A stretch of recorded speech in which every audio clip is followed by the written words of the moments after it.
এক ছেলে তার মাকে কষ্ট দিয়েছিল, আর সেই রাতেই সে এমন ভয়ঙ্কর কিছু দেখল যা তার জীবনটাই বদলে দিল। রিয়াদ নামে এক ছেলে ছিল যে সবসময় তার মাকে অবহেলা করত, কথা শুনতো না। বাবা, রাতে একটু আগে ঘুমাতে যাও, খারাপ বন্ধুদের সাথে থেকো না।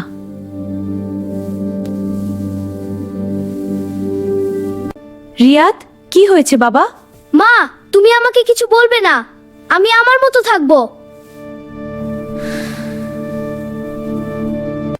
মায়ের চোখে পানি চলে এলো, কিন্তু সে কিছু বলল না।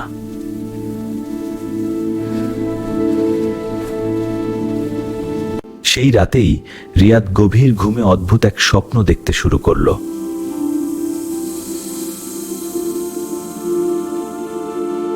সে দেখল চারপাশ অন্ধকার, কোথাও কোনো আলো নেই।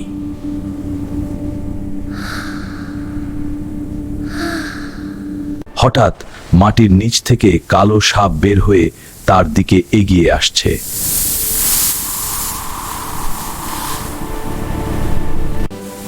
বাঁচাও, এই সাপগুলো আমার দিকে আসছে।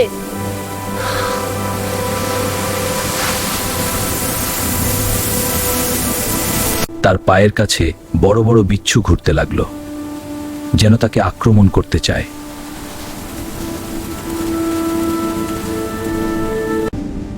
এক ভয়ঙ্কর আওয়াজ শোনা গেল।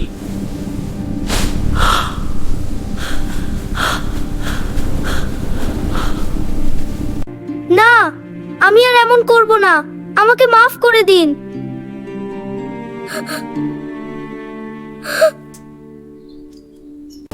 সে দৌড়াতে লাগলো, কিন্তু চারপাশে শুধু অন্ধকার আর ভয়ও।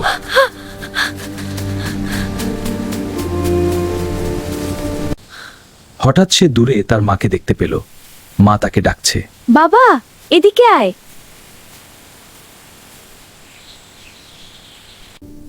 বাবা, আমার কাছে ফিরে আয়, আল্লাহর পথে ফিরে আয়। হঠাৎ ঘুম ভেঙে গেল। রিয়াদ ঘামে ভিজে গেছে, ভয়ে কাঁপছে।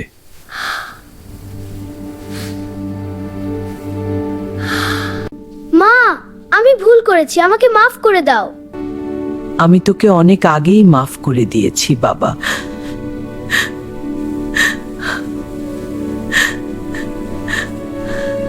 সেই দিন থেকে রিয়াদ বদলে গেল। সে মায়ের কথা শুনতে শুরু করলো।